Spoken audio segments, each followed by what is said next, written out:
telling some wonderful stories from two wonderful boat builders. We have here Al Grover and John Ramson Sr.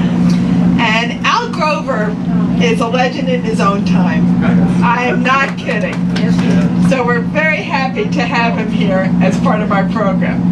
So Al, first, why don't you tell us about what you did that makes you a legend? I'm a little older than you, Bob, right? So I got to be the oldest guy on this boat, 1927. And I started by living in Baldwin, hanging out in Baldwin Harbor with the Verities and all those clam diggers. I don't know if you can hear me, but I had a police dog. I found this police dog down in Baldwin Harbor, and I took him home, and I said to my pop, I want to keep this dog. He said, we have to look in the paper to see who's got for sale, if it's in a lost and found. So he reads it at night, it says lost, and it describes this police dog, Whitefoot.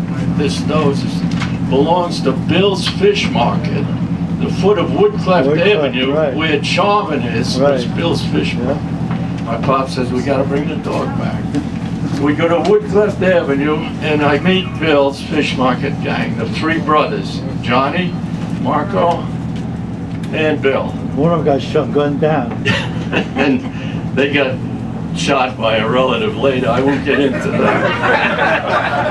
Ended up as a sad story.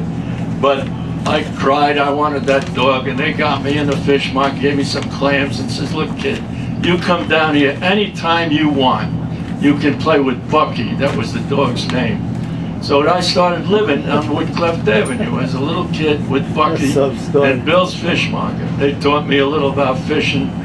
First boat I ever went out on, a dragger. They had two draggers, the Resolute, and I think the other one was the North Star.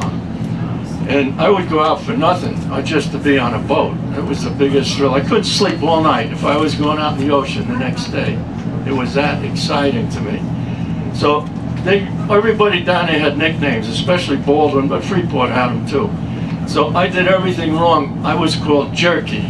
Whenever they see me go, here comes Jerky, because anything I tried to do backfired. I met Freddie Skopinich, who lived right down near the shipyard on Nassau Avenue. We were the same age. We went to Archer Street School. Did you go to Archer Street? Miss Milligan. Archer Street School.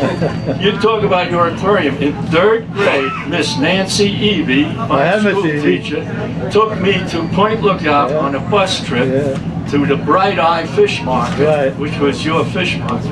And we saw his aquarium.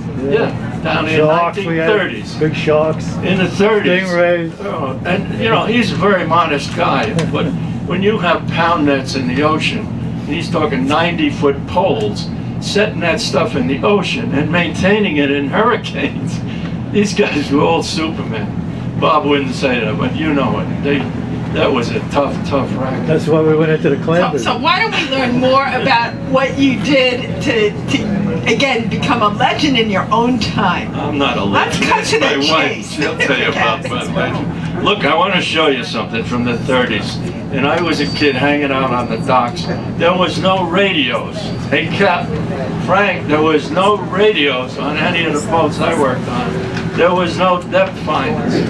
You had maybe a small 4-inch compass, and you worked with ranges off the beach. If you knew a few ranges, they were top secret, written in your book. And then you had them all memorized, and they ripped down a building, or they moved the gas tank out of Long Beach, and the whole ranges is screwed up.